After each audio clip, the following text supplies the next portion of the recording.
Hi everyone, my name is Jenny, and in today's video I want to share with you something different. I'm sure many of you are, as am I, part of some kind of, watch group online, the ones on special sites and forums and, well, Facebook too. And so I just stumbled upon a post the other day on a Facebook group that I am part of that I thought was absolutely hilarious. So I wanted to share that with you. It was a very simple prompt that read, "What are the worst traits of watch enthusiasts?" And good Lord, some of these answers are just pure gold. So I wanted to share them with you today and see whether or not you would agree or disagree with me here on YouTube. So let's get started. Right, so I'm only going to read out the ones with the most likes and comments because there are so many comments below that post. So yeah, let's start with the first one. Thinking watches aren't worth it if you can't sell them for more than you bought them for. And this one I hear a lot, and I kind of have to disagree on this. I don't know. As I said, let me know what you think, because I don't want to shame anyone who is thinking about the resale value of their watches, because, well, one, I do that too because I'm made of money, and secondly, I don't see the problem with that. I mean, I still find worth in watches that I know I won't be able to sell for the same price, but that's a different kind of worth. I just appreciate it, if my watch would get me the same or roughly the same money back, should I ever decide that I don't want it anymore. So kind of have to disagree with you on this one, but people seem to agree with it, at least on Facebook. Right, next one says, that one I see a lot in groups, I love that. Taking watch and steering wheel pictures. I don't think I have ever been guilty of that. I see them a lot on Facebook, not on other forums. I think that's just a Facebook and Instagram thing, maybe. I don't really mind it. I'm not much into cars, so it doesn't matter to me anyways. I know most of the car brands, being a German. I'm surrounded by cars everywhere. I don't mind it. Also, can I just add, the lighting in cars is pretty amazing most of the time. If you've got a white interior, it softens the light. All of your car windows letting in all the light as well. I like looking at my watch in the car. No, I do not mind the steering wheel pictures. The palpable disdain shown by quite a few towards the likes of Breitling and Tag Heuer. Oh, that's very brand specific, but I get it. If you like something and then people just shit on it online, that always hurts. Even though you should always take it with a grain of salt. This hobby is very subjective. I know Tag Heuer gets a lot of bad rep. I did a video on Tag Heuer that wasn't too friendly, but there is something to it, That's not just out of thin air, so there's a reason for it. But Tag Heuer and Breitling don't make bad watches. It's not my preferred taste, but let me know in the comments down below. I think we've got a lot of Breitling fans out here, don't we? To think that, and it's in air quotes, Rolex is a beautiful watch. You, sir, are on my blacklist now. How dare you? But yeah, I guess that's a very snobby thing to say, isn't it? So when people are like, oh, how can you think that something so mainstream is beautiful? But I think that's just proving the point. Of course it's beautiful if it's mainstream because it caters to a lot of people. And I don't think that's a bad thing necessarily. Getting very defensive. I'm a fangirl, so don't come for me because I said that. I stand behind my statement. I think Rolex is beautiful. Rolex watches, most of them are very beautiful. Not a big fan of the Pearl Master line. I mean, that one is just dead anyways. Also not the biggest fan. Yeah, the Yacht Master 2 is just, it's too intense. It's crazy. You're wrong. What can I say? Right, the next one says, snobbery from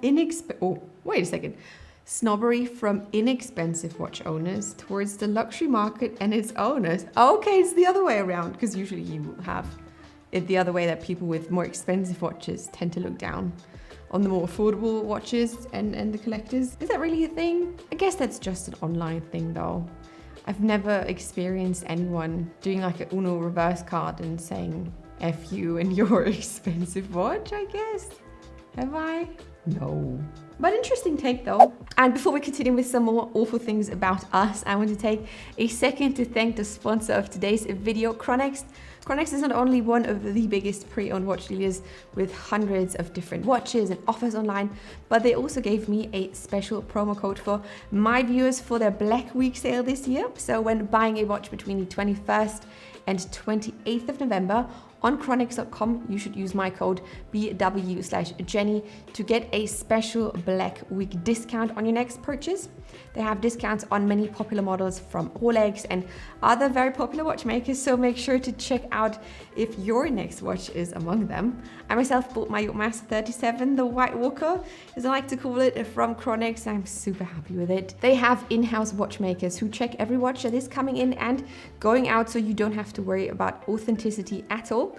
They ship out watches to almost every corner of the world, but you can also use their worldwide pickup lounges if you want to. So make sure to use code BW/Jenni on your next purchase from Chronix between the 21st and 28th of November, which is only next week, to save money on your next watch purchase.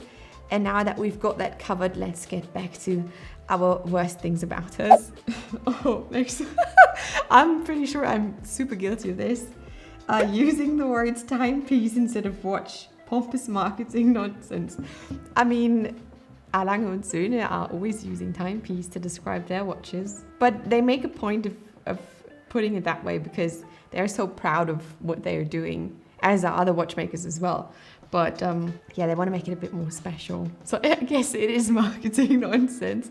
I don't know. I'm pretty sure I've been saying timepiece a lot when referring to a watch.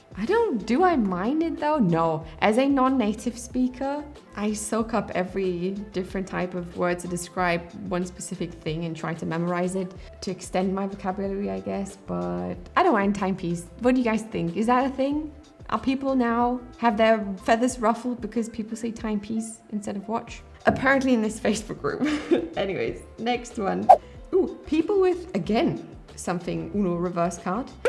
People with cheaper watches assuming everyone else is bragging about their pieces. There's a budget watch collector group I'm also part of, just saying, ooh, shots been fired. I kind of get what that person is saying. Like when someone, I've seen a couple of posts when someone was posting a picture of the Patek Philippe and then someone was like, oh, come on, stop bragging or whatever. I've seen that. So I guess that, yeah, that is a bad trait of someone. You know, live and let live. For me, it's a distinct lack of sense of humor within the hobby. That's one point. Status symbol types and bloody wrist rolls. There's nothing bad about wrist rolls. I mean, how else am I supposed to show the entire thing in one go? I don't want to cut in between the shots. But I guess I get it. If it's... See what I think is always so... I just get very impatient when someone is doing the very like slow wrist roll. And I'm like, come on, get it. Roll it. I want to see the clasp or like whatever. Don't drag it out for so long. I can kind of get behind that part of the wrist roll. I don't get the status symbol types. I think we are lying to ourselves if we pretend that these aren't status symbol, at least in a tiny way, because I think everything you put on yourself is some sort of symbol to symbolize your status. I think everything you put on yourself for other people to see is meant to tell someone something. Even if you wanted to tell someone that you do not care, that's still a statement and it's still a status you want to uphold. So gotta disagree with this one. And then the distinct lack of sense of humor within your hobby. I think a lot of people have a good sense of humor. Some people just sometimes don't get the joke. Maybe that's the problem, which I guess is the lack of sense of humor. Yeah, I agree. I just got convinced. Ooh, next one. Oh, next one is something I'm also not a big fan of. Posting watch and knife/gun/fish/hunted animal, Lego car, steering wheel, cockpit, joystick, alcohol bottles, cigars in the same photo. Yes, partially. I don't mind props in a photo. I think sometimes you see these beautiful pictures of watches. You've got all sorts of stuff in the background and it looks beautiful. I'm just not a big fan of having any kind of weaponry displayed with a watch. And then having it titled something along the lines of like, my everyday carry, and it's a pocket knife and it is some kind of weird like little handgun or something. I don't know. I'm not used to seeing this, like weapons on people, so I'm not the biggest fan of this. It just feels weird to see that. I don't know. Let me know in the comments down below if you think this is weird. I just bumped my watch again. Daily occurrence. Next one. Ooh, that one has a lot of points. First one says snobbery towards other brands, calling to the poor man's Rolex. I'm pretty sure I used that in the title somewhere. Looking down on quartz watches, constantly asking for everything to be in 39mm or smaller. Complaining about grey market Rolex prices and crying over a scratch they've got on their watch. You, sir, make some very good points. I agree with the snobbery towards other brands, even though I guess I'm a bit of a hypocrite because I use that in my title sometimes. It works. Looking down on quartz watches, I think nowadays no one does that anymore. I think this is something we still say, but it's just no longer true. Maybe that was a thing about like 5, 6, 7 years ago, but I've never seen anyone actually putting down a quartz watch. I just see someone saying like, oh, you know what, I'm not willing to pay this net for a quartz, which I think is fine. It's not putting down a quartz watch. That's just having your own preferences in price and technical aspects, I guess. Constantly asking for everything to be in 39 or smaller. I will never stop doing this because we need it. The itty bitty wrist committee needs it. So I'm not gonna stop. And complaining about grey market Rolex prices, just don't pay them. Yeah, I 100% agree. I don't get it. Why would you complain about something you cannot change and don't have to participate in, you know? And then crying over his credit they've got on their watch. Guilty. Guilty, guilty, guilty. It just saddens me, you know?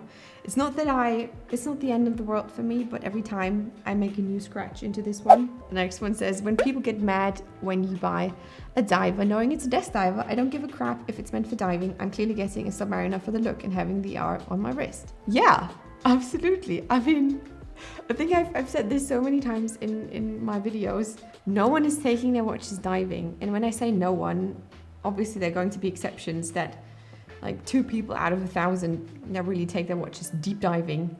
But not even those like professional divers take a Rolex down. They've got all these digital monitors and way more advanced stuff. So this is a relic of the good old times, but we still appreciate them for what they are. So I don't mind it at all. And people are saying, oh, why would you get a diver? You're not diving. Yeah, but it's fine. You're wearing a Breitling and you're also not a pilot, so. Anyways, getting sassy over here.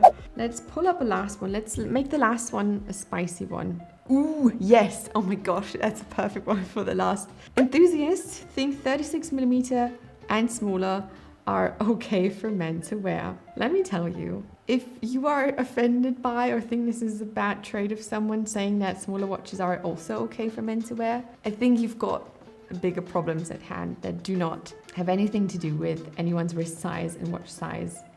I think at the end of the day, you should wear what you want, what feels comfortable, what looks good in your opinion on yourself, and that is it. If that's a 33mm watch, you go for it. If that's a 52mm watch, you do you. If you can wear it, if you can pull it off, if you think you can pull it off, do it.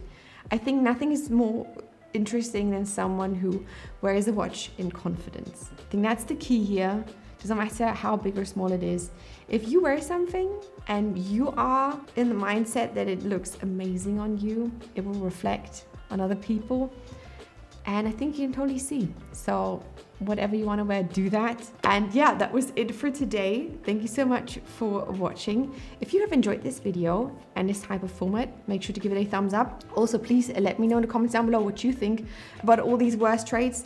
If you have another worst trait that you want to share, or maybe if you have a good thing about watch enthusiasts to say, also make sure to share it in comments. I also want to hear that stuff too, if you can think of something. And yes, if you want to see more videos like this one, make sure to check out my channel and subscribe to it, like this video. So I will see you in my next one. Thank you so much. Until next time, bye.